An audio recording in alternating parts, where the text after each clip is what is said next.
Hello बच्चों, कैसे हो आप सभी का स्वागत है आपके ही अपने चैनल मैथ्स विद गौरव भैया क्लास 10th के अंदर। तो आज के इस वीडियो के अंदर हम करने वाले हैं आपके चैप्टर नंबर 1 रियल नंबर्स का मेरे प्यारे बच्चों कंप्लीट कंसेप्ट रिवीजन, जिसमें स्टार्टिंग से लेके अगर एंडिंग तक आपने ये वीडियो देख ली तो आपको अगर एग्जाम में कोई भी क्वेश्चन आएगा 11 मार्च को मेरे प्यारे बच्चों रियल नंबर से, तो आप सारे के सारे क्वेश्चन आप कंप्लीट कर डालोगे। तो बेसिक से लेके एडवांस तक मैं इस वीडियो के अंदर बताने वाला हूँ। इसके सारे के सारे जितने भी नोट्स है ये आपको कहाँ मिलेंगे, कुछ भी नहीं करना है, जस्ट नीचे डिस्क्रिप्शन में जाना है, हमारा टेलीग्राम का लिंक होगा, वहाँ पे ज्वाइन कर लेना उस टेलीग्राम ग्रुप को मेरे प्यारे बच्चों हमारा। तो वहाँ पे जाते ही आपको सीधा रियल नंबर्स के आपको नोट्स मिल जाएंगे, वहाँ से डाउनलोड करना है। इसके बाद कुछ नहीं आएगा। अब ये वीडियो कब हेल्पफुल रहे, जब एग्जाम के पहले एक दिन पहले रिवीजन करना हो तो ये सारे कंसेप्ट का रिवीजन कर सकते हो, क्योंकि 30 मिनट से ज़्यादा ये वीडियो में बनाऊंगा नहीं, ठीक है। और वो बच्चे जिनको लगता है भैया हमने कुछ भी नहीं पढ़ा, हम एग्जाम में कैसे पास हुए, भैया एग्जाम में कैसे धुरंधर नंबर लेके आए, 100 आउट ऑफ 100 लेके आए, तो इस सीरीज को फॉलो करना है। स्टार्टिंग से लेके एंडिंग तक सारे चैप्टर्स के ऐसे ही 30 मिनट्स की सीरीज आएगी, आपको कंप्लीट देख के एग्जाम में चले जाना है। इसके बाद कुछ नहीं आएगा, मैं खुद बोलता हूँ। अगर वो बच्चे हो जिन्होंने कुछ नहीं पढ़ा तो भाई ये 30 मिनट्स की वीडियोस देख लेना, इसके बाद और कुछ भी नहीं आएगा, मेरा वादा है, ठीक है भैया। तो चलिए स्टार्ट करते हैं मेरे प्यारे बच्चों, फटाफट सारे कंसेप्ट रिवीजन करते हैं। आप कमेंट सेक्शन करके बताना कैसा लगा, और चैनल पे नए हो तो वीडियो को लाइक एंड चैनल को सब्सक्राइब कर देना, ठीक है। देखो सबसे पहला है अपना चैप्टर नंबर 1 रियल नंबर मेरे प्यारे बच्चों। सबसे पहला कंसेप्ट क्या आता है इसके अंदर कि भैया नंबर क्या होता है। अब बच्चे पार्टी को क्या होता है, नंबर पूछते हैं बच्चों पार्टी को, तो नंबर क्या होता है, नंबर बच्चे क्या बोलते हैं पता है भैया, 1 2 3 4 5 ये बोलते हैं अपने बच्चे पार्टी। जब उनको पूछते हैं कि नंबर क्या होता है तो वो बोलते हैं भैया 1 2 3। अरे नहीं यार, नंबर ये नहीं होते। तो नंबर की डेफिनेशन क्या है आज सही से समझ लो, और कोई भी पूछे कि नंबर क्या होता है तो ये जवाब देना है। क्या होता है भैया नंबर, देखो number is a symbol. Number क्या होता है, एक सिंबल होता है which is use to count something, कुछ काउंट करने के लिए काम आता है। नंबर क्या होता है, एक सिंबल होता है जो किसी चीज़ को काउंट करने में काम आता है। जैसे मैंने आपसे पूछा कि आपकी क्लास में कितने स्टूडेंट है, तो आप क्या कहोगे 1 2 3 4 5 6 ऐसे। तो नंबर्स क्या है, एक सिंबल है। नंबर तो एक सिंबल है जो किसी चीज़ को काउंट करने के लिए काम आता है। तो आइंदा से जो भी नंबर बोले बोलना मत भैया 1 2 3 4, ये डेफिनेशन बोलना, इंप्रेशन अच्छा जाएगा। हाँ भैया, अब बढ़ते हैं अपने नेक्स्ट कंसेप्ट के ऊपर, जो कि कहता है नेचुरल नंबर्स क्या होते हैं। एकदम बेसिक से लेके चल रहा हूँ, जिसने आज तक कुछ नहीं पढ़ा है वो भी पूरा इसको कंप्लीट कर सकता है, ठीक है। नेक्स्ट है नेचुरल नंबर क्या होते हैं भैया, वो नंबर्स जो 1 से स्टार्ट होते हैं, 2 3 4 5 6 7 8 ऐसे ऐसे करते करते बहुत सारे इन्फिनिटी तक चलते जाते हैं, ठीक है। जो नंबर 1 से स्टार्ट होते हैं और इन्फिनिटी तक चलते जाते हैं उनको कहते हैं हम नेचुरल नंबर्स। हाँ भैया, अब नेक्स्ट आता है होल नंबर्स क्या होते हैं भैया। होल नंबर्स में कुछ नहीं होता है, ये जो नेचुरल नंबर थे ना इसमें एक नंबर कम पड़ता था जो कि था 0। तो अगर इन नेचुरल नंबर में हम एक 0 भी ऐड कर दे तो वो सारे के सारे नंबर क्या बन जाएंगे भैया, होल नंबर्स। मैंने कहा एकदम सही। अब नेक्स्ट आता है बच्चा पार्टी इंटीजर्स। अब भैया इंटीजर्स क्या होते हैं, तो ध्यान से सुनना। इंटीजर्स में क्या होता है मेरे प्यारे बच्चों, आपके जीरो से लेके सारे नंबर होंगे, प्लस वाले भी होंगे नंबर सारे के सारे, लेकिन इंटीजर्स में क्या होते हैं सारे के सारे नेगेटिव नंबर्स भी होते हैं मेरे प्यारे बच्चों, ये ध्यान रखना, ठीक है। नेचुरल नंबर जो 1 से स्टार्ट होते हैं इन्फिनिटी तक चलते हैं, होल नंबर जो 0 से स्टार्ट होते हैं और इन्फिनिटी तक चलते हैं, इंटीजर्स जिसमें नेगेटिव नंबर्स भी होते हैं, 0 भी होता है और सारे के सारे पॉजिटिव नंबर्स भी होते हैं, ये आपको पता होना चाहिए। डन। हाँ भैया, अब चलते हैं बच्चा पार्टी रेशनल नंबर। भैया ये क्या होता है रेशनल नंबर, अरे रेशनल नंबर भैया 9th की बातें कुछ याद आ रही है हमें कि भैया वह नंबर आर, कोई भी नंबर हो सकता है or, is called a rational number, उसको हम रेशनल नंबर बोलेंगे। अरे कब बोलेंगे, if it can be return in the form P by Q, अगर हम किसी भी नंबर को पी बाई क्यू के फॉर्म में लिख सकते हैं तो वो नंबर रेशनल नंबर कहलाएगा। लेकिन कंडीशन क्या है, जहाँ पे पी एंड क्यू क्या होने चाहिए, को प्राइम्स होने चाहिए। अब भैया को प्राइम्स क्या होता है, को प्राइम्स मतलब वो होते हैं मेरे प्यारे बच्चों जिन दो नंबर जिनका एचसीएफ क्या हो 1 हो उनको को प्राइम्स बोलते हैं। जैसे भैया देखो 2 और 3 इनका एचसीएफ लोगे तो क्या आएगा, हाईएस्ट कॉमन फैक्टर भैया 1 आएगा। तो ये दोनों नंबर क्या है, को प्राइम नंबर है। अब जैसे मैं दूसरा लिखता हूँ 2 और 4, इसमें हाईएस्ट कॉमन फैक्टर 2 1 नहीं है 1 नहीं है, इसमें 2 है। ये दोनों नंबर 2 से डिविजिबल है, देखो। हाँ भैया एकदम सही बोले, तो ये दोनों को प्राइम्स नहीं होंगे, ठीक है। तो हमारे पी एंड क्यू क्या होने चाहिए, को प्राइम्स नंबर होने चाहिए, ये आपको कंडीशन दिमाग में याद करनी है, ठीक है भैया। और हमारा क्यू जो होना चाहिए नॉट इक्वल टू 0 होना चाहिए। ये जो क्यू है ये कभी भी 0 के बराबर नहीं होना चाहिए जो डिनोमिनेटर है। हाँ भैया, और भैया ये क्या होता है पी एंड क्यू क्या होते हैं, इंटीजर्स होने चाहिए हमारे। इंटीजर्स मतलब नेगेटिव नंबर 0 या 1 2 3 कोई। लेकिन कंडीशन अपन को मेन क्या याद रखनी है कि क्यू जो है क्यू वो नॉट इक्वल टू 0 होना चाहिए, ये कभी भी 0 नहीं होना चाहिए, ये आपको पता होना चाहिए। हाँ भैया समझ में आ गया। जैसे एग्जाम्पल देख सकते हो मेरे प्यारे बच्चों -1/2, देखो -1 एक इंटीजर है, 2 एक इंटीजर है, क्या q नॉट इक्वल टू 0 है? यस भैया q नॉट इक्वल टू 0 है, तो ये क्या हुआ? एक रेशनल नंबर। जैसे भैया 1, अब आप बोलोगे भैया 1 तो कैसे इंटीजर है, p/q के फॉर्म में कैसे लिख दिया? अरे बच्चा 1 के अपॉन में भी तो 1 आता है ना। हाँ भैया, तो देखो ना p/q के फॉर्म में है, q नॉट इक्वल टू 0 है, तो ये भी तो एक रेशनल नंबर हुआ ना। हाँ भैया, जैसे 3, 8/3, इन सबको हम रेशनल नंबर बोलते हैं, ये ध्यान रखना। अब भैया इरेशनल नंबर क्या होंगे? अरे भैया रेशनल नंबर का उल्टा, अ नंबर s, कोई भी नंबर हो सकता है s, is called a irrational number, उसको हम क्या बोलेंगे? इरेशनल नंबर बोलेंगे। If it can not be written in the form p/q, मतलब जिस नंबर को हम p/q के फॉर्म में नहीं लिख सकते उसको हम इरेशनल नंबर बोल देते हैं। भैया कंडीशन क्या लगती है? वही p एंड q मेरे को प्राइम्स होने चाहिए, q नॉट, दोनों इंटीजर्स होने चाहिए, q नॉट इक्वल टू 0 होना चाहिए। सिंपल सा खेल है। हाँ भैया, जैसे भैया एग्जांपल क्या होता है? √2, √3, √11, ये सारे के सारे नंबर इरेशनल नंबर होता है, ये आपने क्लास 9 में सीख के आया है, ठीक है। अब एक बात याद रखना, एग्जाम में एक नंबर का क्वेश्चन आता है, पाई इज इरेशनल और रेशनल, तो हमेशा याद रखना पाई जो होता है वो एक इरेशनल नंबर होता है, ध्यान रखना, नॉन टर्मिनेटिंग और नॉन रिपीटिंग होता है, ये ध्यान रखना, क्लास 9 की बात है। तो दिस इज वेरी इंपॉर्टेंट कि पाई क्या होता है? इरेशनल नंबर होता है, ध्यान रखना, एग्जाम पॉइंट ऑफ व्यू से बता रहा हूँ, बहुत इंपॉर्टेंट चीज़ है। हाँ भैया, अब नेक्स्ट देखो, नेक्स्ट क्या है अपना कि नेक्स्ट है रियल नंबर क्या होते हैं। यहाँ से अपना टॉपिक चालू होता है क्लास 10th का। भैया रियल नंबर्स क्या होते हैं ये बताओ, सुनना। Real numbers are the collection of all rational numbers and irrational number. इसका मतलब क्या कह रहे हो भैया? सुनना, कि हमने रेशनल नंबर को लिया, हमने इरेशनल नंबर को लिया, दोनों को एक साथ मिलाया, कलेक्शन किया, जमा किया सबको, इन सारे नंबर्स को, और ये सबका जब कलेक्शन किया तो हमारे पास क्या बन गया भैया? रियल नंबर बन गया। मतलब रियल नंबर के अंदर भैया रेशनल नंबर्स भी होंगे और इरेशनल नंबर्स भी होंगे, ये आपको पता होना चाहिए। हाँ भैया समझ में आ गया, ठीक है। तो ये होते हैं मेरे प्यारे बच्चों रियल नंबर। रियल नंबर कोई भी पूछ ले क्या होता है भैया? रेशनल नंबर और इरेशनल नंबर का कलेक्शन होता है, मतलब सारे नंबर्स आते हैं, जितने भी रेशनल है जितने भी इरेशनल है वो सारे रियल नंबर्स में होते हैं, ये आपको ध्यान होना चाहिए। हाँ भैया, अब कभी कभी देखो नेक्स्ट आता है कंपोजिट नंबर। भैया ये कंपोजिट नंबर क्या होता है मुझे पता नहीं है। देखो, a number which has more than 2 factor, वह नंबर जिनके 2 से ज़्यादा फैक्टर होते हैं उनको कंपोजिट बोलते हैं। अब भैया मतलब कैसे समझा नहीं? जैसे मैंने यहाँ पे लिखा बच्चा पार्टी 2, अब इस 2 के फैक्टर क्या है? भैया फैक्टर का मतलब क्या होता है? अरे कुछ नहीं, कोई भी नंबर जिस नंबर से कंप्लीटली डिविजिबल होता है वो फैक्टर होता है। जैसे देखो, जैसे मैं 4 एक नंबर है, इसको मैं 2 से डिवाइड करूँ तो कंप्लीटली डिविजिबल हो गया, रिमाइंडर 0 आएगा। हाँ भैया, तो 2 क्या हुआ? 2 क्या हुआ? ये 2 जो हुआ वो क्या हुआ? इस 4 का फैक्टर हुआ, ठीक है। वो सारे नंबर्स जिस किसी पर्टिकुलर नंबर को डिवाइड करते हैं कंप्लीटली, तो वो सारे उन नंबर्स के फैक्टर्स होंगे, ये ध्यान रखना है। हाँ भैया ये भी समझ गया। अब जैसे कंपोजिट नंबर क्या होते हैं? देखो, जैसे मैंने 2 के फैक्टर्स लिखे, तो आपको पता है 2 के फैक्टर क्या होते हैं? 1 और 2 इटसेल्फ। हाँ भैया, तो क्या ये कंपोजिट नंबर है? नहीं भैया। क्यों भैया? कंपोजिट नंबर की डेफिनेशन कहती है वह नंबर जिसके मोर देन 2 फैक्टर हो, मतलब 2 से ज़्यादा फैक्टर हो, तो इसके तो 2 ही फैक्टर हुए। तो अब मुझे बताना 4, क्या 4 एक कंपोजिट नंबर है? हाँ भैया। भैया ये 1 से भी डिविजिबल है, 2 से भी, और 4 तो खुद से तो हो गई। हाँ भैया, तो भैया देखो इसके 2 से ज़्यादा फैक्टर हुए, 3 हो गए, 2 से ज़्यादा हुए, तो ये एक कंपोजिट नंबर है, ये कंपोजिट नंबर नहीं है। तो सिंपल सी डेफिनेशन है, कंपोजिट नंबर जिसके 2 से ज़्यादा फैक्टर हो। अब ध्यान रखना इंपॉर्टेंट पॉइंट कि स्मॉलेस्ट कंपोजिट नंबर क्या होता है? 4 होता है, ये ध्यान रखना। स्मॉलेस्ट कंपोजिट नंबर क्या होता है? 4 होता है, ये ध्यान रखना दिमाग में। हाँ भैया डन, ओके। अब नेक्स्ट आता है प्राइम नंबर। क्या होता है? A number which has only 2 factor, मतलब वह नंबर जिसके सिर्फ 2 ही फैक्टर होते हैं वो प्राइम नंबर कहलाता है। जैसे भैया मैंने अभी एग्जाम्पल बताया था आपको 2, इसके 2 ही फैक्टर होते हैं 1 और 2, तो ये क्या हुआ? ये एक प्राइम नंबर हुआ। भैया नेक्स्ट एक 5 ले लो, इसके भी देखो 1 और 5 2 ही फैक्टर होते हैं। भैया एक 3 ले लो, इसके 2 ही फैक्टर होते हैं 1 और 3। तो ये सारे नंबर जिसके सिर्फ 2 ही फैक्टर होते हैं उनको हम बोलते हैं प्राइम नंबर। हाँ भैया, अब नेक्स्ट देख लो, स्मॉलेस्ट प्राइम नंबर क्या होता है? 2 होता है, ये ध्यान रखना। स्मॉलेस्ट प्राइम नंबर क्या होता है? 2 होता है। हाँ भैया, अब बच्चा पार्टी ये 3 पॉइंट आपको याद कर लो। ये रियल नंबर में तो ज़्यादा काम नहीं आएंगे, लेकिन प्रोबेबिलिटी में किसी क्वेश्चंस को जल्दी करने में ये काम आता है, ध्यान रखना। कैसे भी आपको क्या याद रखना है? कुछ याद नहीं रखना है कि 1 से लेकर 25 के बीच में कितने प्राइम नंबर होते हैं टोटल। आपको याद रखना है टोटल 9 प्राइम नंबर होते हैं। फिर 25 से लेकर 50 के बीच में टोटल 6 प्राइम नंबर होते हैं। 50 से लेकर 100 के बीच में टोटल 10 प्राइम नंबर्स होते हैं, ये ध्यान रखना।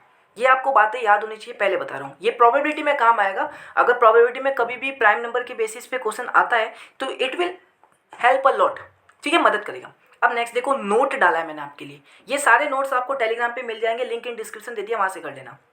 अब नोट देखो, 1 is neither prime nor composite number. 1 तो ना ही प्राइम होता है नॉर ही कंपोजिट नंबर होता है, ये ध्यान रखना। हाँ भैया, कभी कभी जल्दबाजी में आपसे पूछ लिया जाता है कि वन इज प्राइम नंबर, आप जल्दी लिख देते हो हाँ नहीं हाँ यस नहीं, गलत बात। वन ना तो प्राइम नंबर होता है ना ही कंपोजिट नंबर होता है, दिमाग में फिट कर लेना। हाँ भैया, अब चलते हैं नेक्स्ट थ्योरम पे। अब इस थ्योरम को क्या होता है, बेसिक वालों के अंदर एक एक नंबर में पूछ ली जाती है इस थ्योरम का। ये जो लिखा है मैंने इतना सा पार्ट, ये आपको याद होना चाहिए। ये थ्योरम कभी कभी पूछ ली जाती है एक नंबर में कि what is fundamental theorem of arithmetic. तो फंडामेंटल थ्योरम ऑफ अर्थमेटिक क्या होती है बताइए। तो देखो, किसी भी कंपोजिट नंबर को क्या होती है, थ्योरम क्या कहती है, किसी भी कंपोजिट नंबर को एक्सप्रेस किया जा सकता है या फैक्टराइज किया जा सकता है as a product of primes, and this factorization is unique apart from the order in which prime factor occur. अरे भैया ये क्या पढ़ा रहे हो भैया, कुछ समझ में नहीं आ रहा है। मैंने कहा रुको, अंग्रेजी समझ में नहीं, लेकिन याद तो करना पड़ेगा क्योंकि एक नंबर में आपसे पूछी जाती है, ये ध्यान रखना। मैं समझा देता हूँ। जैसे देखो क्या कहता है ये थ्योरम क्या कहती है कि कोई भी कंपोजिट नंबर, भैया कंपोजिट नंबर का मतलब क्या होता है, जिसके दो से ज़्यादा फैक्टर हो वह नंबर कंपोजिट नंबर होता है। तो जैसे मैंने एग्जाम्पल लिया 12, तो इस 12 को हम क्या कर सकते हैं, प्रोडक्ट ऑफ प्राइम्स में लिख सकते हैं। कैसे भैया, देखो मैं बच्चा पार्टी इस 12 को क्या लिख सकता हूँ बताओ भैया, इसको 12 को ऐसे लिख दो, 2 × 2 × 3, मतलब हमने किसी भी कंपोजिट नंबर को प्रोडक्ट ऑफ प्राइम्स मतलब प्राइम नंबर के प्रोडक्ट में लिख सकते हैं। देखो 2 × 2 × 3, ये 2 और ये 3 और ये 2, ये सारे के सारे प्राइम नंबर है, आपको पता है। हाँ भैया पता है हमें, तो ये प्राइम नंबर है। तो बस ये थ्योरम यही कहती है कि किसी भी कंपोजिट नंबर को अपन प्रोडक्ट ऑफ प्राइम्स में लिख सकते हैं। ठीक है, अब क्या होगा भैया, हर कंपोजिट नंबर का ये जो ऑर्डर है, ये जो प्रोडक्ट ऑफ प्राइम्स है, ये अलग अलग आएगा। देख लो भले, जैसे मैंने कोई भी कंपोजिट नंबर लिया 6, अब इसको क्या लिख सकते हो, 2 × 3। मतलब ये कहना चाहता हूँ कि जैसे 12 का कंपोजिट नंबर को अपना प्रोडक्ट ऑफ प्राइम्स क्या है, 2 × 2 × 3। हाँ भैया एकदम सही है। अब ये आपको किसी दूसरे कंपोजिट नंबर में नहीं दिखेगा, करके देख लो। जैसे देखो 6 का किया तो 2 × 3, कोई भी और कंपोजिट नंबर लोगे उसके हमेशा अलग आएगा। जैसे देखो ये देखो, इसको क्या लिख सकते हो भैया, 2 × 2 × 2। हाँ भैया, तो बस यही थ्योरम कहती है मेरी प्यारे बच्चों, फंडामेंटल थ्योरम ऑफ अर्थमेटिक, कि भैया किसी भी कंपोजिट नंबर को हम उसके प्रोडक्ट ऑफ प्राइम्स में लिख सकते हैं, लेकिन जो उसका ये ऑर्डर होगा, ये चेंज होगा हर नंबर का। ठीक है, ये ध्यान रखना। सिंपल सी एक नंबर की थ्योरम पूछी जाती है, तो मैंने पहले ही बता दिया, एक नंबर में पूछा जाता है, किस्मत अच्छी हुई आ जाएगी, लिख लेना पूरा आएगा एक नंबर। ठीक है, चलिए अब नेक्स्ट आता है एचसीएफ। क्या होता है भैया, एचसीएफ का मतलब होता है हाईएस्ट कॉमन फैक्टर। अब इसका मतलब क्या होता है समझ लेना, एकदम छोटी सी चीज़ समझूंगा, समझ लेना भैया। एचसीएफ का मतलब क्या होता है, देखो ध्यान से समझना, मैं कुछ नहीं बोलूँगा, पहले समझाता हूँ। देखो एचसीएफ होता क्या है भैया, कॉमन फैक्टर का मतलब समझ में आ गया भैया। कॉमन की चीज़ क्या है, मतलब दो नंबर के बीच में कॉमन आती है ना। कोई चीज़ कॉमन कब होती है, जब दो में कुछ सेम हो, तभी तो हम कॉमन बोलते हैं। हाँ भैया, अब कॉमन क्या है, फैक्टर है, और वो भी क्या है, हाईएस्ट वाला। तो एचसीएफ का मतलब क्या होता है, एक एग्जाम्पल समझाता हूँ, समझ में आ जाएगा। देखो भैया, जैसे भैया मैंने एक नंबर लिया 4, मैंने कहा ठीक है। मैंने एक नंबर लिया 8, मैंने कहा ठीक है। अब इस 4 के प्रोडक्ट ऑफ प्राइम्स में तोड़ दो, फैक्टर में तोड़ दो, तो इस 4 को मैं क्या लिख सकता हूँ भैया, 2 × 2। मैंने कहा हाँ, मुझे इस छोड़ो, ऐसे छोड़ो। अब सुनो भैया, इस 4 को इस 4 को है ना, ये 4 किस किस से डिविजिबल है ये बताओ मुझे। ये 4 किस किस नंबर से डिविजिबल है भैया, 1 से है भैया, 2 से है भैया, खुद 4 से है। ये सारे इसके फैक्टर्स होंगे। हाँ भैया, अब सिमिलरली मैं 8 के लिखो तो क्या होता है, 8 के भैया ये भी 1 से डिविजिबल है भैया, 8 2 से भी डिविजिबल है भैया, 8 4 से भी डिविजिबल है भैया, 8 खुद से भी डिविजिबल है। मैंने कहा हाँ। अब इसमें ये चेक करो कि कॉमन फैक्टर कौन कौन से, कॉमन दोनों में कॉमन फैक्टर कौन कौन सा है। तो आप ये देखोगे कि भैया ध्यान से देखना भैया, देखो एक तो ये 1 है, एक ये 1 है, एक ये 2 है, एक ये 4 है। ठीक है भैया, 8 नहीं है, 8 इधर आ रहा है लेकिन 8 इधर नहीं आ रहा है। मैंने कहा भैया, तो इसका मतलब हमारे 3 कॉमन फैक्टर हुए। तो कॉमन फैक्टर तो मुझे मिल गए इन दोनों नंबर के, लेकिन अब क्या पूछा है, हाईएस्ट सबसे बड़ा वाला कॉमन फैक्टर कौन है भैया, सबसे बड़ा कॉमन फैक्टर तो ये 4 है। तो इसका मतलब कि 4 और 8 का एचसीएफ जो होगा वो क्या होगा, 4 होगा। आई होप समझ में आ गया होगा, कोई भी डाउट नहीं रहा होगा। तो एक बार इस एचसीएफ का मतलब क्या होता है, हाईएस्ट कॉमन फैक्टर। अब इसकी जो अंग्रेजी की भाषा है वो सुन लो कि HCF is the product of smallest power of each common prime factors in the numbers. भैया क्या कह रहा है समझ में नहीं आया, इधर आओ। अब क्या होता है, क्वेश्चन आते हैं आपके एग्जाम में, कैसे भैया, जैसे देखो आपके क्वेश्चन आएगा find the HCF of 6 and 20। अभी मैंने आपका 4 और 8 का निकाल के दिया, अब आपको निकालना होगा 6 and 20 का HCF। अब HCF निकाले कैसे भैया, ऐसे करेंगे कि हमेशा भैया देखेंगे कॉमन कौन है और सबसे बड़ा फैक्टर है, नहीं। इसके लिए एक मेथड होता है एग्जाम में, अब भैया क्या होता है मेथड आपकी बुक में, वो है आपकी मेथड प्राइम फैक्टराइजेशन। ये ध्यान रखना, कौन सा मेथड है, प्राइम फैक्टराइजेशन। अब भैया इस मेथड में कैसे यूज़ लेते हैं अपन एचसीएफ निकालने में, देखो कुछ नहीं करना है, सबसे पहले 6 लिखोगे, हाँ इसके क्या करोगे, प्राइम फैक्टर्स निकालोगे। जैसे कैसे, ये सबसे पहले कौन से प्राइम फैक्टर से डिविजिबल है, सबसे छोटा 2 से, तो 2 इंटू 3 ऐसे लिख दिया। फिर भैया किससे डिविजिबल है, ये 3 सबसे छोटे प्राइम फैक्टर से, अब 3 इंटू 1 ये लिख दिया। तो इस 6 को मैं इसके प्रोडक्ट ऑफ प्राइम्स में लिख सकता हूँ 2 इंटू 3, हाँ भैया लिख दिया, ठीक है। अब इसी 20 को क्या करोगे, प्रोडक्ट ऑफ प्राइम्स में लिखोगे, कैसे भैया, देखो सबसे पहले 20 लिखा, हाँ भैया लगाओगे ऐसे लाइन बनाओगे, सबसे छोटा प्राइम नंबर बताओ जो डिविजिबल है 20 से, भैया 2, ये लिख दिया मैंने, 2 इंटू 10 20, फिर वापस 2 इंटू 5 10, फिर वापस 5 इंटू 1 5। तो अब मैं इस 20 को कैसे लिख सकता हूँ, ध्यान रखना, 2 इंटू 2 इंटू 5, देख लो, हाँ भैया एकदम सही है। अब ये जो डेफिनेशन है ये क्या कहती है, अगर आपको किसी भी दो नंबर के आपको एचसीएफ निकालना है तो देखो ध्यान से, भैया क्या करना पड़ेगा हमें, ध्यान से देखो देखो। अब ये 6 को क्या लिख सकता हूँ, 2 इंटू 5, देखो इस 6 को क्या लिख सकता हूँ, 2 इंटू 5। अब इस 20 को क्या लिख सकता हूँ, देखो आपने पढ़ा है क्या भैया, क्लास 9th में आपने लॉ ऑफ एक्सपोनेंट पढ़ा है, तो 2 इंटू 2 है, बेस सेम है तो पावर ऐड हो जाएगी इन दोनों की, 1 + 1 2 हो जाएगी। तो इसको मैं ऐसे लिख सकता हूँ भैया, 2 इंटू 2 की पावर 2 इंटू 5।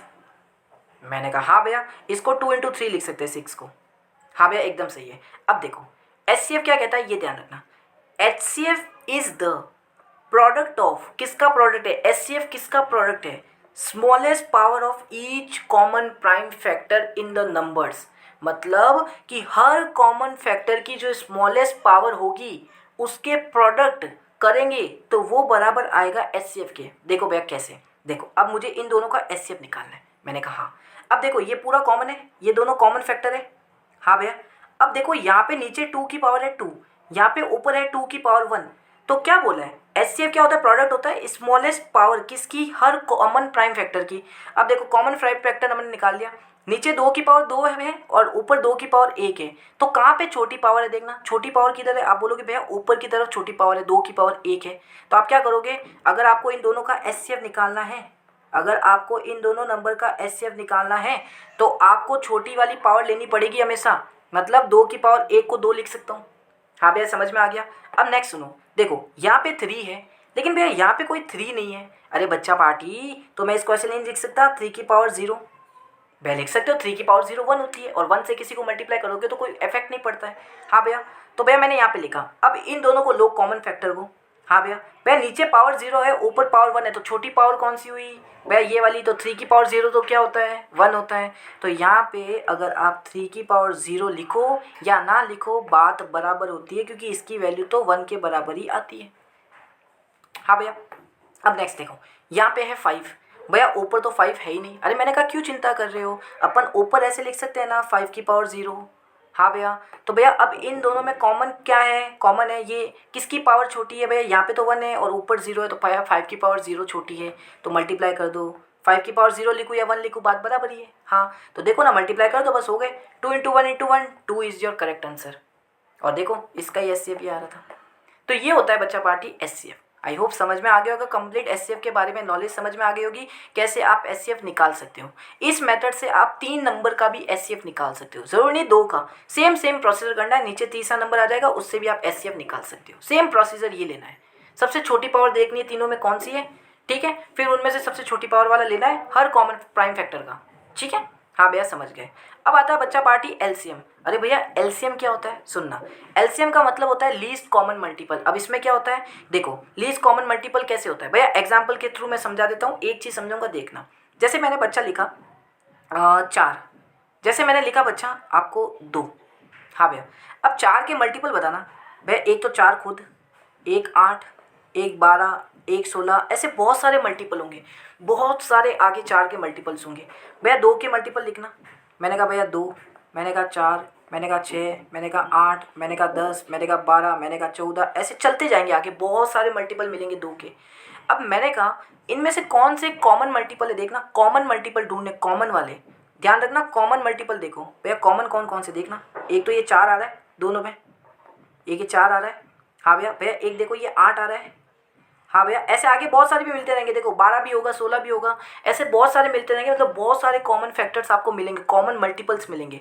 हाँ भैया, तो एलसीएम क्या फुल फॉर्म क्या होता है, लीस्ट कॉमन मल्टीपल, मतलब कॉमन मल्टीपल तो होना चाहिए लेकिन सबसे लीस्ट मतलब सबसे छोटा वाला। तो इसमें सबसे छोटा कॉमन मल्टीपल कौन सा है भैया, 4 ही है, खुद ही 4 है। तो इसका मतलब कि इन दोनों नंबर का जो एलसीएम होगा वो कितना होगा, 4 होगा। I hope highest common factor और लीस्ट कॉमन मल्टीपल में मतलब समझ में आ गया होगा, मतलब एचसीएफ और एलसीएम क्या होता है ये समझ में आ गया होगा। यस भैया, अब सेम तरीका है कि भैया एलसीएम को कैसे निकालेंगे, प्राइम फैक्टराइजेशन मेथड की वजह से, मतलब हेल्प की मदद से। अब एलसीएम की फुल मतलब अंग्रेजी भाषा में क्या डेफिनेशन होती है कि LCM is the product of greatest power of each common prime factor involve in the number. उसमें क्या था, स्मॉलेस्ट पावर। इसमें क्या हो गई कि भैया ग्रेटेस्ट पावर लेनी है अपन को हर कॉमन प्राइम फैक्टर की। कैसे भैया, जैसे देखो मैंने लिया 6 और 20, वही करना सबसे पहले, प्राइम फैक्टर कर दिया, प्राइम फैक्टर कर दिया, ऐसे लिख दिया, लिख दिया। हाँ भैया, तो आपने क्या किया, देखो आपने क्या किया, ध्यान से समझ लो, बहुत अच्छी चीज़ें बता रहा हूँ। देखो 6 को आपने लिख दिया 2 इंटू 3, 20 को आपने लिख दिया 2 इंटू 2 की पावर 5, लिख दिया। हाँ भैया, वैसे ही कर लेना भैया, यहाँ पे 5 की पावर 0 लिख देना, यहाँ पे 3 की पावर 0 लिख देना, क्योंकि कॉमन हो जाएगा। हाँ भैया, अब देखो भैया 2 कॉमन आ रहा है।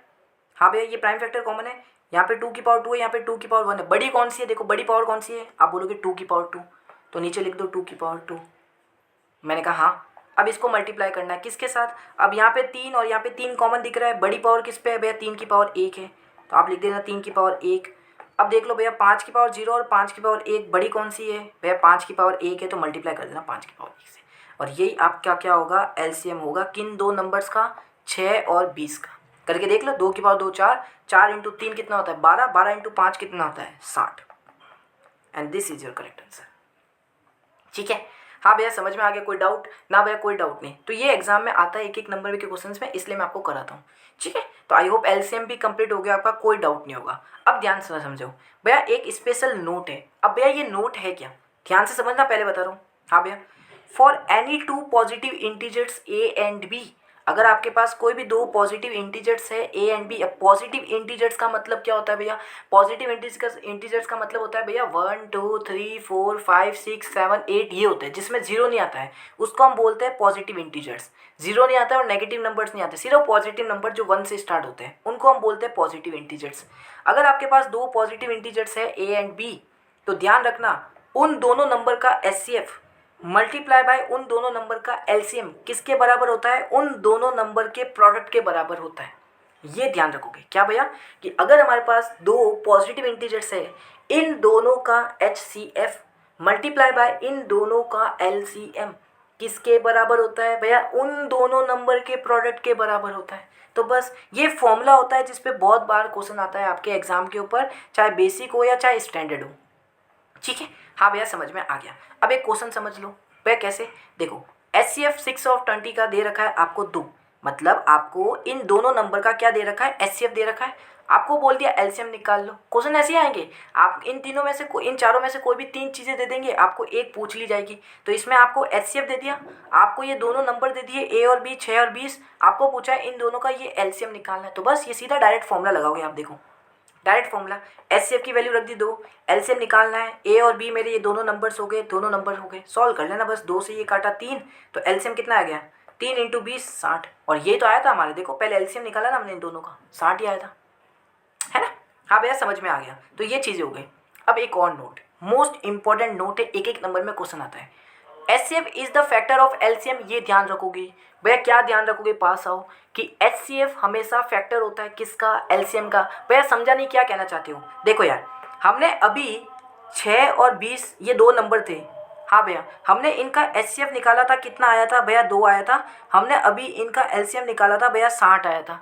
तो हमेशा दिमाग में याद रख लेना, किन्हीं भी 2 नंबर का आपने एचसीएफ निकाला, आपने एलसीएम निकाला, तो हमेशा ये यूनिवर्सल ट्रूथ है कि ध्यान रखना कि एचसीएफ जो होगा ना वो फैक्टर होगा हमेशा एलसीएम का। इसका मतलब क्या है भैया, कि जो एचसीएफ होगा ना वो एलसीएम को कंप्लीटली डिविजिबल करेगा। तो देखो ना, कर रहा है ना, एलसीएम 60 आया, एचसीएफ 2 आया, काटोगे तो आंसर कितना आएगा, 30, कंप्लीटली डिविजिबल। हमेशा किन्हीं भी 2 नंबर्स का आप जब एचसीएफ और एलसीएम निकालते हो तो एचसीएफ हमेशा फैक्टर होता है एलसीएम का, ये ध्यान रखना है। ठीक है, इंपॉर्टेंट नोट है, ध्यान रखना है। हाँ भैया, अब भैया इसके ऊपर क्वेश्चन कैसे पूछा जाता है बता दो, इस टॉपिक के ऊपर क्वेश्चन कैसे पूछा जाता है आपको एग्जाम में, ये भी बता दो। तो देखो ये रहा क्वेश्चन, क्या बोला है, can 2 numbers have 2 as their HCF and 60 as their LCM. क्या किन्हीं भी दो नंबर का 2 एचसीएफ हो सकता है या 60 एलसीएम हो सकता है क्या? कैसे चेक करेंगे भैया? हमें एक टॉपिक पता है, कंसेप्ट पता है कि एचसीएफ हमेशा फैक्टर होता है किस चीज़ का? एलसीएम का। तो मैं कुछ नहीं चेक करूंगा भैया, मैं ये देख लूंगा क्या एचसीएफ जो हमें दे रखा है और जो एलसीएम दे रखा है, क्या ये एचसीएफ इस एलसीएम का फैक्टर है? तो जब आप 60 को डिवाइड करोगे 2 से तो आंसर आएगा 30। तो हाँ भैया, इसका मतलब कि किन्हीं भी दो नंबर्स का, कोई भी होंगे दो नंबर, मुझे नहीं पता, हाँ भैया किन्हीं भी दो नंबर्स का 2 एक एचसीएफ हो सकता है और 60 उसका एलसीएम हो सकता है, ये ध्यान रखना। ठीक है, कंसेप्ट समझ में है, क्वेश्चन समझ में है तो खत्म है, यही मैंने यहाँ पे लिखा है। देख लेना, टेलीग्राम ज्वाइन कर लो, वहाँ पे सारे के सारे नोट्स मिल जाएंगे। अब एक लास्ट आता है, छोटा सा टॉपिक आता है, रिवाइजिंग इरेशनल नंबर। अब इसमें एक छोटी सी थ्योरम होती है मेरे प्यारे बच्चों, ये आपको सीखनी है। क्या कहती है कि let P be a prime number, P कोई भी एक प्राइम नंबर है। अगर p डिवाइड्स करती है ए स्क्वायर को, देन p डिवाइड्स करेगी a, जहाँ पे a क्या होगा? पॉजिटिव इंटीजर होगा। भैया समझा नहीं? देखो यार समझना मेरे प्यारे बच्चों, मैंने लिखा यहाँ पे मैंने यहाँ पे क्या लिखा हूँ, देखो सुनना सुनना ध्यान से सुनना। मैं यहाँ पे लिख रहा हूँ 7 का स्क्वायर। हाँ, अब मैं कोई भी एक प्राइम नंबर ले रहा हूँ जो इसको डिवाइड करता है, सपोज करो ये 7 है। हाँ, अब आप मुझे एक बात बताओ, 7 का स्क्वायर अपॉन 7, क्या ये 7 इस 7 स्क्वायर को कम्प्लीटली डिविजिबल कर रहा है? मतलब 7 स्क्वायर को क्या लिख सकता हूँ? 49। हाँ भैया कर रहा है ना, देखो काटोगे तो 7 आएगा। मैंने कहा हाँ भैया। तो सेम ये थ्योरम क्या कहती है कि अगर हमारा p कोई भी प्राइम नंबर है तो if p divides a square, देखो a स्क्वायर क्या हुआ, यहाँ पे 7 का स्क्वायर था तो a क्या होगा हमारा? 7 होगा, तो यहाँ पे a स्क्वायर। ठीक है, अगर p, अब p क्या होगा? कोई प्राइम नंबर जिसको डिवाइड कर रहे हो आप जिससे, तो यहाँ पे 7 से डिवाइड कर रहा हूँ तो यहाँ पे मैंने p ले लिया। तो ये थ्योरम क्या कहती है कि अगर p जो है वो इस a स्क्वायर को डिवाइड कर रहा है तो ये जो p है ये इस a को भी डिवाइड करेगा। शर्तें क्या है कि p हमारा प्राइम नंबर होना चाहिए, a हमारा पॉजिटिव इंटीजर होना चाहिए, ये ध्यान रखना। तो सेम केस ही तो यहाँ पे था भैया। देखो यार कि भैया 7 का स्क्वायर अपॉन 7 था, भैया काटूंगा तो कम्प्लीटली डिविजिबल करेगा, आंसर 7 आएगा। मैंने कहा हाँ भैया, तो इसका मतलब कि भैया ये एक प्राइम नंबर था, p 7 प्राइम नंबर होता है। हाँ भैया, अब ये प्राइम नंबर इस 7 के स्क्वायर को डिवाइड कर रहा है, मतलब a के स्क्वायर को डिवाइड कर रहा है, तो पक्का ये प्राइम नंबर इस 7 को भी डिवाइड करेगा, मतलब इस a को भी डिवाइड करेगा। हाँ भैया देख लो ना यार, 7 को तो डिवाइड करते हैं ना, 7 से 7 काटोगे तो पक्का कंप्लीटली डिविजिबल होगा, 1 आएगा। तो बस ये थ्योरम यही कहती है कि p अगर कोई भी प्राइम नंबर है वो किसी a स्क्वायर को डिवाइड कर रहा है कम्प्लीटली, तो वो उस a को भी डिवाइड करेगा, ये ध्यान रखना। डन? हाँ भैया समझ में आ गया। ठीक है, तो ये थ्योरम होती है। अब भैया क्वेश्चन कैसा आता है भैया? ये जंतर मंतर क्वेश्चन है, 4 या 5 नंबर में ये क्वेश्चन आपकी जन्नत बना देगा एग्जाम में, ध्यान रखना। ध्यान रखना मेरे प्यारे बच्चों, 3 4 5 नंबर में कभी कभी ये पूछ लिया जाता है, कभी कभी क्या हर बार पूछते हैं भाई, हर एग्जाम में, चाहे बेसिक हो चाहे स्टैंडर्ड हो, हर बार ये क्वेश्चन आता है। तो गांठ बांध के कर लेना, 3 4 नंबर के तो फोकट के मिल जाएंगे पास होने के लिए। पहले बता रहा हूँ करते कैसे, कुछ नहीं है यार, मैं सिंपल सा एक मेथड बताऊंगा, वो याद कर लेना, और जैसे मैंने इस यहाँ पे लैंग्वेज लिखी है वो एग्जाम में लिखनी है ताकि आपको पूरे नंबर मिल जाए। हाँ भैया, अब कैसे लिखना है ध्यान से रखना। देखो लेट एज्यूम, सबसे पहले हमें क्वेश्चन क्या आता है, √2 को प्रूव करो इरेशनल नंबर है। अब सबको पता है कि इस क्वेश्चन को कैसे सॉल्व किया था, तो अभी मैं एक बार बता देता हूँ 5 मिनट में रिकैप करके, और ऐसा सेम एज इट इज़ आपको लिखना है, सेम एज इट इज़ आपको ये चीज़ लिखनी है अगर एग्जाम में पूरे नंबर चाहते हो। भैया क्या होता है एग्जाम में, क्या होता है सब बोलते हैं भैया कर लिया ये क्वेश्चन तो हमने कर लिया, ये क्वेश्चन तो हमने कर लिया, फिर उनको नंबर पूरे नहीं मिलते। क्यों? अरे लैंग्वेज नहीं लिखते मेरे भाई, ये लैंग्वेज नहीं लिखते, कंप्लीट लैंग्वेज नहीं लिखते, इसलिए नंबर पूरे नहीं मिलते हैं। ठीक है, तो आओ देखो कैसे किया जाता है। हमें पता है भैया कॉन्ट्राडिक्शन मेथड से सॉल्व होता है। भैया कॉन्ट्राडिक्शन मेथड होता क्या है? कॉन्ट्राडिक्शन मेथड क्या होता है, हम पहले कुछ एज्यूम करेंगे।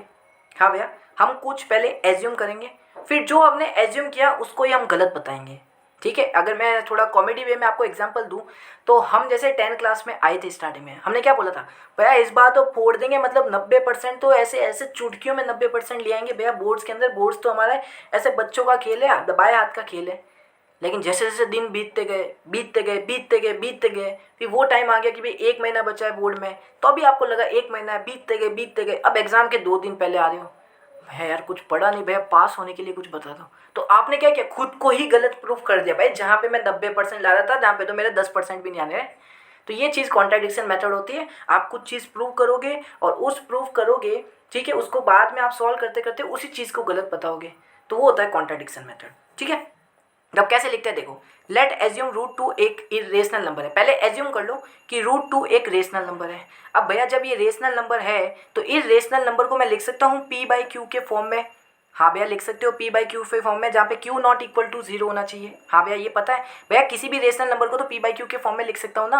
हाँ भैया, तो मैंने क्या किया, रूट टू को इक्वल टू लिख दिया पी बाई क्यू, और पी एंड क्यू क्या है, इंटीजर से मेरे, ये ध्यान रखना, ठीक है भैया। Now we simplify P and Q. अरे मुझे नहीं पता पी एंड क्यू क्या होंगे, पता ना चले पी एंड क्यू 4/2 हुआ, पता ना चले पी बाई क्यू क्या हो, पी बाई क्यू हो 10/2, पता ना चले पी बाई क्यू क्या हो, पी बाई क्यू कुछ भी हो सकता है भैया, 15/3, ठीक है, कुछ भी हो सकता है, मुझे नहीं पता है। तो इसको क्या करेंगे अपन, सिंप्लीफाई करेंगे, काटा कुटी करेंगे, पूरा सिंपलेस्ट फॉर्म में ले आएंगे, जब तक ये दोनों क्या हो, को प्राइम नंबर ना हो, मतलब इन दोनों के नंबर के बीच में HCF 1 ना हो। जैसे भैया 3/2, देखो दोनों नंबर के नीचे वाला ऊपर वाले नंबर का HCF 1 है, आप करके देख लेना, HCF पता है आपको कैसे निकालते हैं। हाँ भैया सिंपल सा खेल है। तो अपन क्या करें, इसको काटा कुटी करके सिंप्लीफाई करके लिखेंगे A/B, जहाँ पे A एंड B क्या होंगे, मेरे को प्राइम्स होंगे, मतलब इन दोनों का HCF 1 होगा। हाँ भैया, अब क्या करेंगे भैया, B को इधर ले जाओ, A इधर रहने दो। अब दोनों तरफ स्क्वायरिंग करते हैं, कर दिया, दोनों तरफ स्क्वायर करोगे, ये बन जाएगा 2B², ये बन जाएगा A²। अब भैया B² इक्वल टू क्या आएगा, A²/2 हो जाएगा। हाँ भैया, अब ध्यान से देखो, जो हमने ये थ्योरम पढ़ी उसको लगाओ यहाँ पे। कैसे भैया, देखना ध्यान से देखना भैया। देखो मैंने पहले बोला था मेरे पी और क्यू इंटीजर्स है। अगर सपोज करो पी एंड क्यू ऐसे कुछ नंबर है, देखना मैं जो दे रहा हूँ वो नंबर्स देखना, 15/20 होंगे मेरे पी एंड क्यू। काट कूट के मेरे नंबर आ गए 3/4, तो ये बन गया मेरा ए एंड बी। मैंने कहा पी एंड क्यू मेरे इंटीजर हैं, तो इनको काटूंगा तो भी ए और बी भी मेरे इंटीजर होंगे। हाँ भैया, तो भैया यहाँ पे इस इक्वेशन को देखो भैया, बी मेरा एक इंटीजर है, और किसी इंटीजर का स्क्वायर करूंगा तो भी इंटीजर आएगा। भैया 2 एक इंटीजर है, इंटीजर का स्क्वायर करूंगा आता है 4, ये भी मेरा एक इंटीजर है।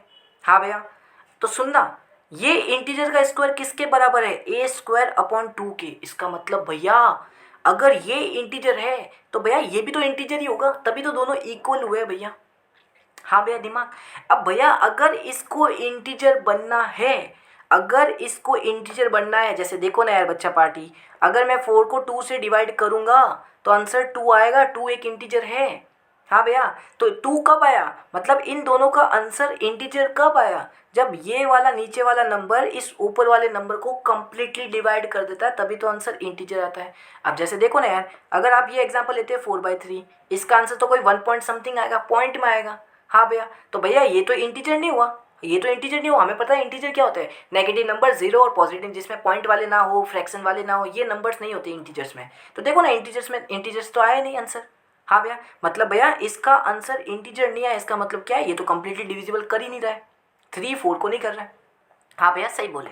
तो ये केस हम यहाँ लगाते हैं बच्चा पार्टी कि देखो, अगर B² मेरा इंटीजर है और ये किसके बराबर है, A²/2 के, तो इसका मतलब पक्का है भैया कि ये जो 2 है ये इस A² को डिवाइड कर रहा होगा, पक्का गारंटी है भैया। मैंने कहा हाँ भैया, जब भी तो मेरा B² एक इंटीजर आ रहा है। हाँ भैया, अब भैया ये वाली थ्योरम लगा दो सिंपल सी, जो कहती थी अगर P एक प्राइम नंबर है और P प्राइम नंबर है तो P किसी A² को डिवाइड कर रहा है, तो वो P पक्का इस A को भी डिवाइड करेगा। ये लगा दो। कैसे भैया, भैया 2 एक प्राइम नंबर है, 2 मुझे पता चल गया A² को कम्प्लीटली डिवाइड कर रहा है, तो भैया ये 2 पक्का इस A को भी डिवाइड करेगा। लगा दो सिंपल सा थ्योरम। भैया जैसे ही लगाओगे आपको लैंग्वेज में लिखना पड़ेगा, तभी आपको पूरे नंबर मिलेंगे एग्जाम में। From equation 1 we can say that 2 is a factor of A²। Yes भैया, 2 फैक्टर है A² का, क्योंकि कंप्लीटली डिविजिबल कर रहा है, क्योंकि इंटीजर आ रहा है left hand side. It means 2 divides A², and if 2 divides A² then 2 divides A। Yes भैया सही है। बाय थ्योरम फिर आपको ये पूरी की पूरी थ्योरम लिखनी पड़ेगी, तब कहीं जाके आपको पूरे नंबर मिलेंगे। हाँ भैया, अब क्या होगा, अब सुनना भाई। देखो मुझे पता चल गया कि जब मैं A को 2 से डिवाइड कर रहा हूँ, ये कम्प्लीटली डिवाइड कर रहा है, तो इसका मतलब 2 इसका फैक्टर हुआ A का। अरे भाई जब 4 को 2 से डिवाइड करूँगा तो 2 आ रहा है आंसर, मतलब कम्प्लीटली डिविजिबल है ना। हाँ भैया, तो भैया इतना पता चल गया कि A को 2 से डिवाइड करूँगा, 2 फैक्टर है A का, तो मैं क्या करता हूँ, A को ऐसे लिख सकता हूँ 2 इंटू में प्राइम प्रोडक्ट ऑफ फैक्टर्स में लिख सकते हैं ना बच्चा। जैसे 6 को देखो, 6 से मैं 2 से काटूँ तो 3 आता है आंसर। हाँ भैया, मतलब कंप्लीट डिविजिबल 2 इसका फैक्टर है, तो 6 को मैं ऐसे नहीं लिख सकते क्या, 2 इंटू 3, मतलब अपन कोई भी फैक्टर्स प्रोडक्ट ऑफ फैक्टर्स में लिख सकते हैं ना किसी भी नंबर को। हाँ भैया, तो भैया सेम ए कोई ना कोई नंबर होगा, मुझे नहीं पता है कौन सा नंबर है, मुझे इतना पता चल गया कि इस ए का एक फैक्टर है जो कि 2 है। और भी तो फैक्टर होंगे, ऐसे कैसे प्राइम फैक्टर्स या फैक्टर्स होंगे। हाँ भैया, तो उसको कैसे लिखूँ, कुछ मत करना, ए 2 इंटू सी लिख दो। मुझे नहीं पता और कितने फैक्टर्स है, क्या फैक्टर्स है, मैंने उनको एक इंटीजर मान लिया, नंबर मान लिया है।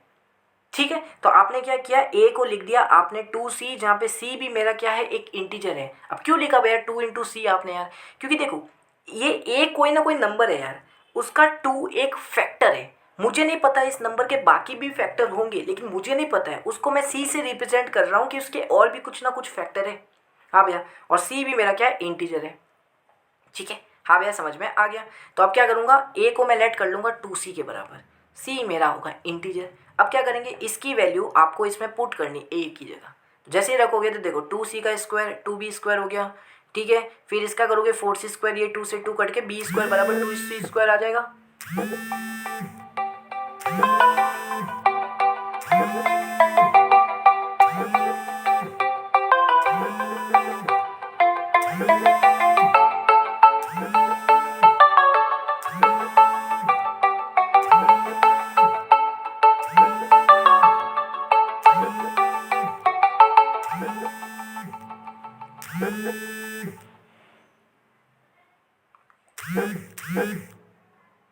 ठीक है बच्चों, तो अब कुछ नहीं करना, ये हो गया सी स्क्वायर बराबर बी स्क्वायर बाई 2। अब सेम वही है, सी मेरा इंटीजर था तो इंटीजर का स्क्वायर बराबर बी स्क्वायर 2/2 आ गया। हाँ भैया, अब वही सेम लाइनें लिखनी है सिमिलर करके, 2 divides B square, if 2 divides B square then 2 divides B also, it means 2 is a factor of B. तो अब हमने क्या बता दिया कि जो 2 है, ये जो 2 है ये इस ए का भी फैक्टर है और b का भी फैक्टर है। अभी हमने ये बताया ना कि 2 a का भी फैक्टर है और b का भी फैक्टर है, लेकिन हमने स्टार्टिंग में क्या माना था कि a और b तो मेरे को प्राइम्स है, इसका मतलब कि a और b के 1 के अलावा कोई भी फैक्टर नहीं होगा। लेकिन हमने क्या प्रूव कर दिया आगे जाते जाते कि a एंड b में एक और कॉमन फैक्टर है जो कि है 2। तो ये तो को प्राइम तो हुए ही नहीं भैया, को प्राइम तो हुए ही नहीं, क्योंकि को प्राइम तो वो दो नंबर होते हैं जिनका एचसीएफ 1 होता है, मतलब कॉमन हाईएस्ट कॉमन फैक्टर 1 होता है। लेकिन हमने तो ये बता दिया 2 हाईएस्ट कॉमन फैक्टर है इसका, है ना। तो बस ये तो हो गया ना, कॉन्ट्राडिक्ट करता है ना। तो अब आगे यही लिखना है कि now A and B have common factor 2 but this contradict the fact that A and B have no common factor other than 1। बस ये लाइन लिख देनी है, फिर आगे लिख देना है therefore √2 is an irrational number. तो ये आपका कंप्लीट होता है ये क्वेश्चन। ऐसे पूरा लिखोगे तो एग्जाम में पूरे नंबर मिलेंगे। आई होप आपको मजा आया होगा इस वन शॉट के अंदर 30 या 35 मिनट की वीडियो के अंदर। तो वीडियो को लाइक करना, चैनल को सब्सक्राइब करना, आपका प्यार दिखाना। ठीक है, मैं मिलता हूँ आपको किसी नेक्स्ट वीडियो के अंदर जो कि होगा अपना सेकंड चैप्टर पॉलिनोमियल्स के साथ। दोस्तों के साथ शेयर करना, ये कर लो, बहुत इनफ है। जो बताया है सारे के सारे नोट्स कहाँ मिलेंगे, जाना टेलीग्राम पे, वहाँ पे ज्वाइन करके ले लेना। ठीक है, चलिए बाय, मिलता है नेक्स्ट वीडियो के अंदर।